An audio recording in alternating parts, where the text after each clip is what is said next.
You know, right in the heart of Delhi, there's this incredible 700-year-old legacy of love, music, and service that's still going strong.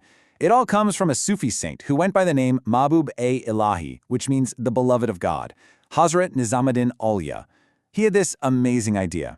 Emperors might rule over land, but it's the saints who rule over our hearts. And that kind of rule, well, that's eternal.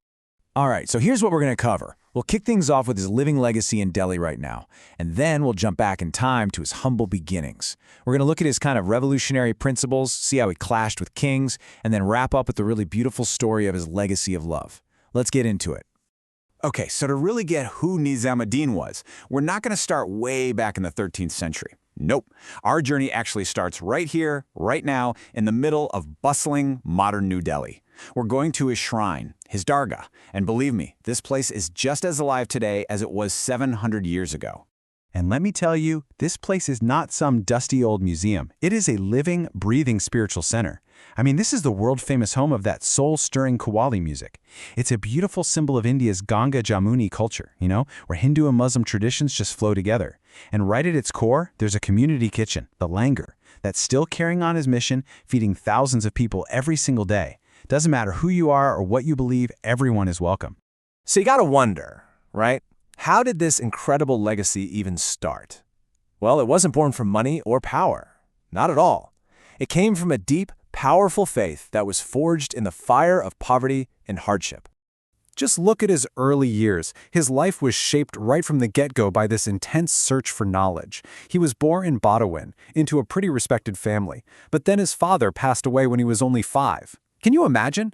His mother, Bibi Zulekha, had to raise him and his sister all by herself, facing just incredible hardship. But you know what? She never lost her faith. And this is just amazing. On the days when they literally had no food in the house, his mother would just smile and say this to him, "Son, today we are the guests of God." Think about that. That simple phrase gave young Nizamuddin this rock-solid trust in the divine. It taught him that even when they had nothing, they were never really alone. And that one lesson, it would shape his entire life. So, fast forward a bit. He's a young man in Delhi, and he's an absolutely brilliant scholar. I mean, a big career as a judge was pretty much a sure thing for him. But then, he heard a name. Just one name. And it would change everything. Forever. He started hearing these stories about a great Sufi master from the Chishti order, a man named Baba Farid Gan Shakar. And that name, it was like a spark. It just ignited something deep inside him. It was this spiritual calling, so powerful that all those ambitions of his, the career, the prestige, they all just started to fade away. It was this pull that he just could not ignore. And his commitment was just wow. He travels all the way to Ajodhan, that's in modern-day Pakistan, and he doesn't show up demanding to be taught. No, he shows up to serve. For years, he would visit his master, and what did he do? He did the humblest jobs you can imagine, like cleaning and drawing water. And Baba Farid saw it. He saw that this young man didn't just have a brilliant mind, he had a heart that was overflowing with devotion. And that's why, in the end, he named Nizamuddin his spiritual successor. All right, so now he's a spiritual master in his own right. Nizamuddin heads back to Delhi and sets up his own center, a Khanqah. But here's the thing. It was built on principles that were, for that time, absolutely revolutionary, a total game changer. See, his Khanqah wasn't some closed-off monastery for just a handful of holy people. It was this radical idea of a community center, a busy, bustling hub for spiritual learning, and importantly, for service. And the most crucial part?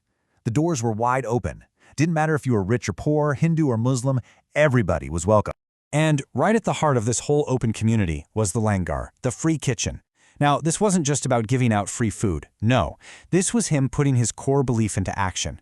He believed the best way to show your love for God was to love and serve people first. And that meant making sure that absolutely no one who came to his door ever left hungry. He was also a huge champion of something called sama, which is mystical music. And, this was a big deal back then, pretty controversial. A lot of the more orthodox scholars thought music was just a distraction from being pious. But Nizamuddin, he saw it totally differently. He saw it as a universal language, something powerful that could just bypass your brain and speak straight to your soul, lifting you up towards the divine. And that tradition, that's the Qawwali we still hear in his dargah today. Think about this. Nizamuddin lived through the reigns of 13 different Delhi sultans. 13! And yet, he made a conscious choice to keep his distance from every single one of them. He got it. He understood that their kind of power, the power of the state, was temporary. It was all built on armies and money. But his authority, that was spiritual. It was built on love and service, and he knew that was the kind of power that truly lasts forever. And this quote, it just says it all. Sultan Alauddin Khilji wanted to pay him a visit, and this was his response. It perfectly sums up his entire philosophy. He just flat out refused to be drawn into the world of politics and state power. He was protecting the purity and, really, the independence of his spiritual mission. But as you can imagine, trying to stay separate from the most powerful people in the land, well, it wasn't always easy. It was bound to lead to some friction, even open conflict. And the most famous example of this was with a sultan named Ghiyasuddin Tughlaq. So what happened was this sultan, Ghiyasuddin Tughlaq, started to get really resentful of just how popular the saint was. So on his way back from a military campaign, he sends a message to Nizamuddin that's basically a direct threat. Get out of Delhi before I get back, or else.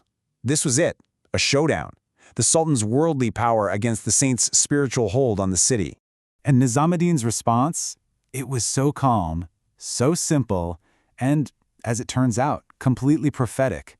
All he said was, Hunuz Dili Dur Ust. It means, Delhi is still far. And guess what? It was. The Sultan had this brand new victory pavilion built for his return, just outside the city. It collapsed, and he was killed. He never made it back to Delhi. And that wasn't their only run-in. In another incident, the same Sultan tried to stop construction of a community well at the Khanqah. How? He banned anyone from selling them oil for their lamps, so they couldn't work at night, so all the work just stopped. Nizamuddin, calm as ever, just tells his followers, hey, fill the lamps with water from the well. And they did. And miraculously, the water burned, just as bright as oil. They finished the well. But beyond all these incredible stories of miracles and standing up to kings, Nizamuddin's biggest legacy is really one of profound love.